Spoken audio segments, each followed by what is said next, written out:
Welcome to the Not So Intelligent Update. This is today's episode where we're doing our weekly AI roundup of all the news that you probably missed and some stuff that you might have seen, but we have a unique perspective on. Enjoy the episode. We've got some really interesting stories, and these two proved themselves wrong once again. They let me do the intro, so I'm going to claim that.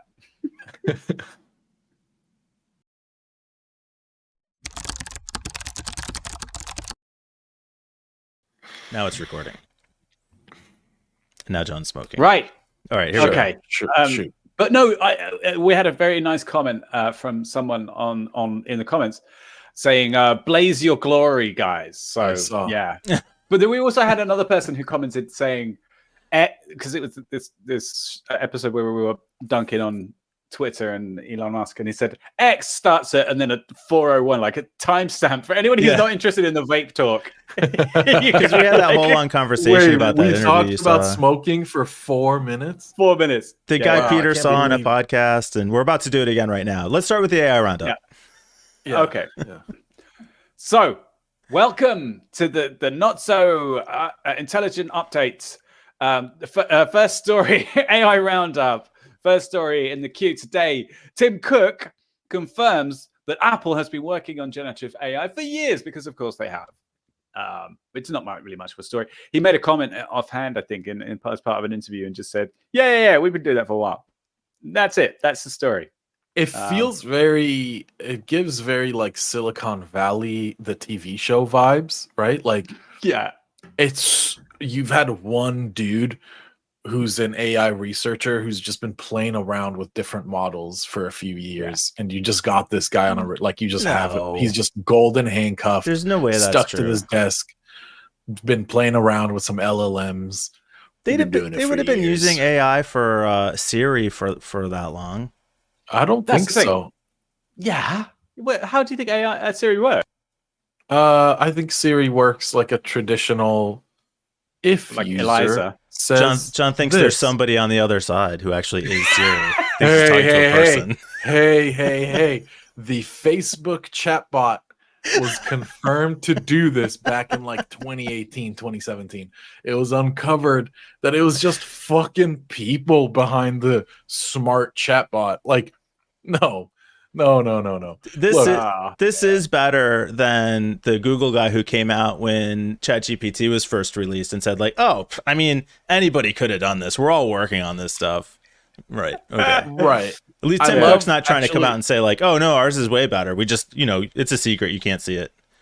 He's just saying, we've got people working on it. If I was to believe any like super mega large tech company, it's Apple. Just from their history of like, Google releases something first and it's kind of shitty. And then Apple's like, oh, well, we've been working on it for 5 years. A year later, here's a better product. Like they're about to do happens with multiple times. Vision goggles. Yeah, AR, exactly. No. Oh, there goes Peter. Fully cultivated reputation comes into play that really benefits them. Yeah. Their sort of secrecy and not releasing until it's perfect kind of yeah. Anyway, they're like anyway. You dropped out for a second on the recording there, Peter, but we're all synced up now again. Speaking of generative AI, I'm the one doing the recording, so as long as I'm still here, everything's fine. Good luck proving that. Dungeons and Dragons prohibits artists from using AI for its illustrations. This is from extremetech.com. Yeah. This was an interesting obviously, one. Yeah, dude. Of course you're going to do that. So, well, terrible. I mean, Dungeons and Dragons, and I think who's the owner of Dungeons and Dragons? Is it Wizards of the Coast? It is Wizards of the Coast.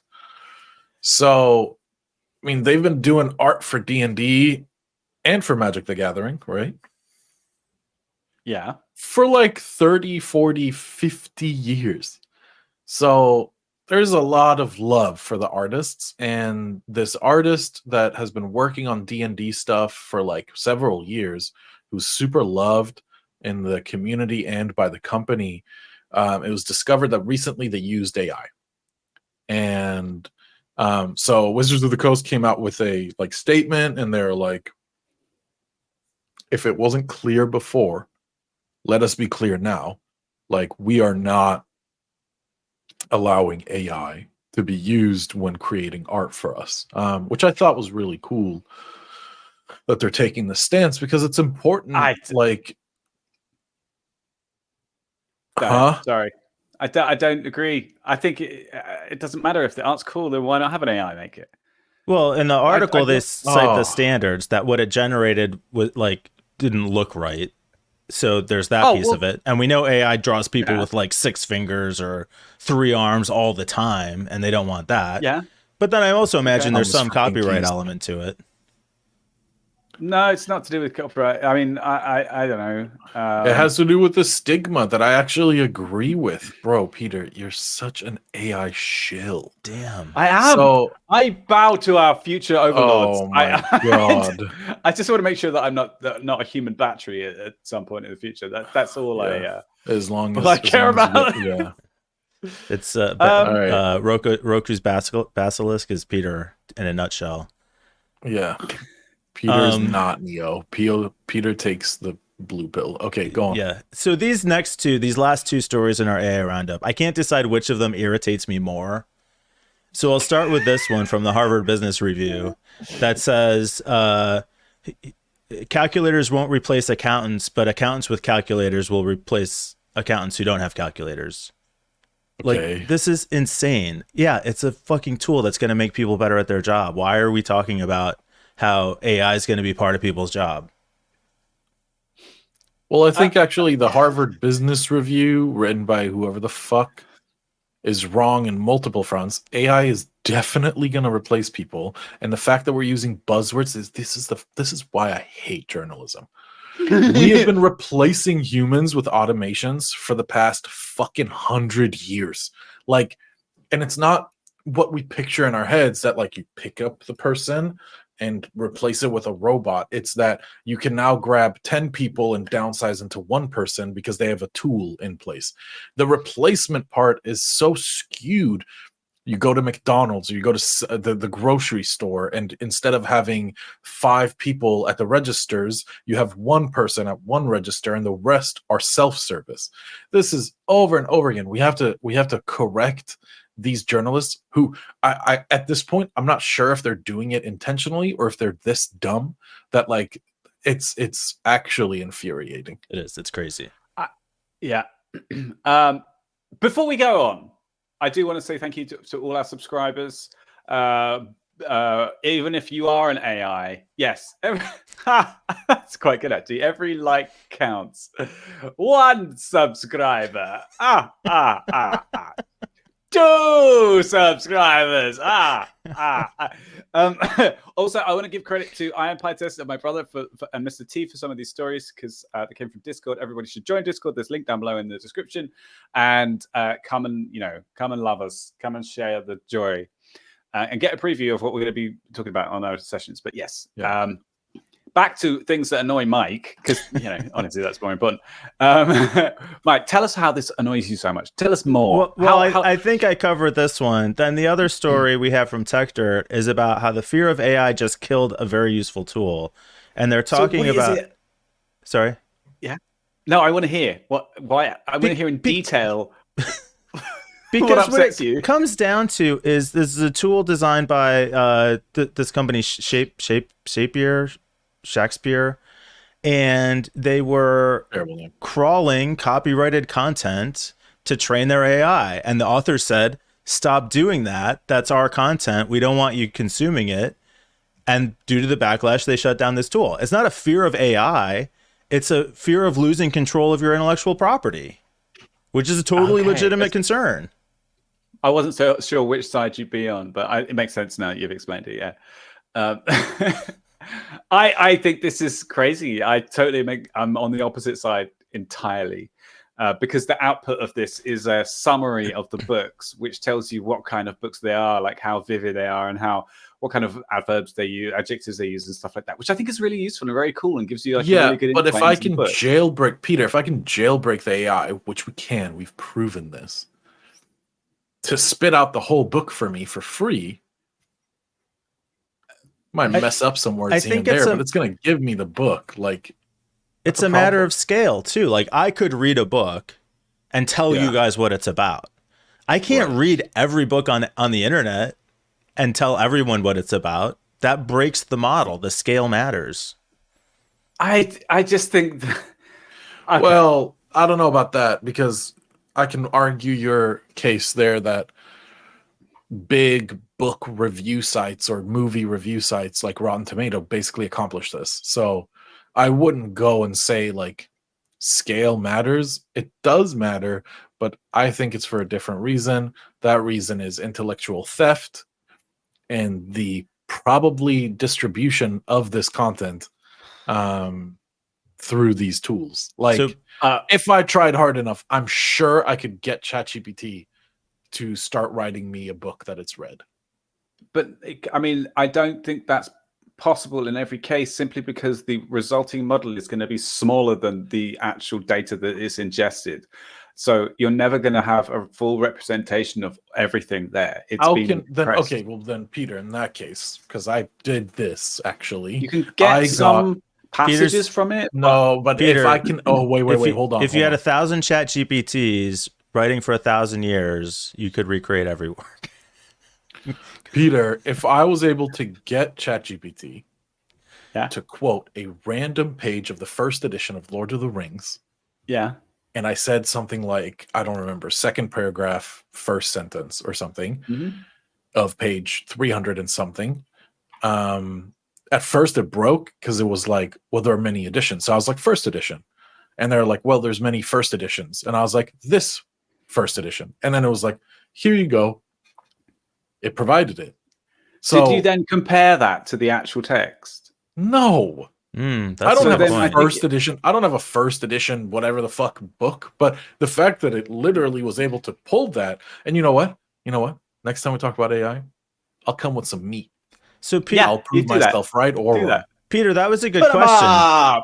That was a good question, though, Peter. Is it worse if it can actually recite it accurately, or worse if it's wrong because it's just guessing, which is actually what's happening? I think it's just guessing to start off with. I think sure, that's absolutely what it's doing. But which is worse or better? Well, that's the thing about the problem with AI, which I fully acknowledge. I'm not like a complete I'm not going to say that there's no problems with AI at all. Aren't you? Yeah, no, not quite. I'm on the line, but I think that it's tendency to respond with utter confidence with incorrect answers is a massive problem, and it's something that needs to be the biggest thing that needs to be solved with generative AI at the moment. And LLMs. The confidence really kills me for sure. Yeah. There's no fact so confidently incorrect. Yeah, with misinformation. So, but here's the really sad thing about this story about the thing that the tool that was going to be the guy that makes no money from it, by the way, has never made any money from it. I think he might do like $25 from AdSense or something like that.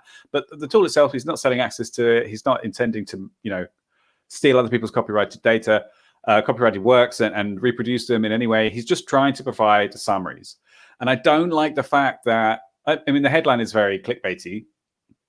It's classic. The headline was very clickbaity, but he was just trying to provide a kind of cool tool, and it's a shame. The reactions from the authors was really violent. I think if there was a more civil opt-out method, fine, great. But I don't like the idea that you're gonna stop innovation because of this cool thing that could be made. I don't like it. This, by the way, we should explain what Mike's just put on the screen. He's put a thing that says from some, I guess, sysadmin, Molly Struve, saying, feeling pretty good about my job security right now.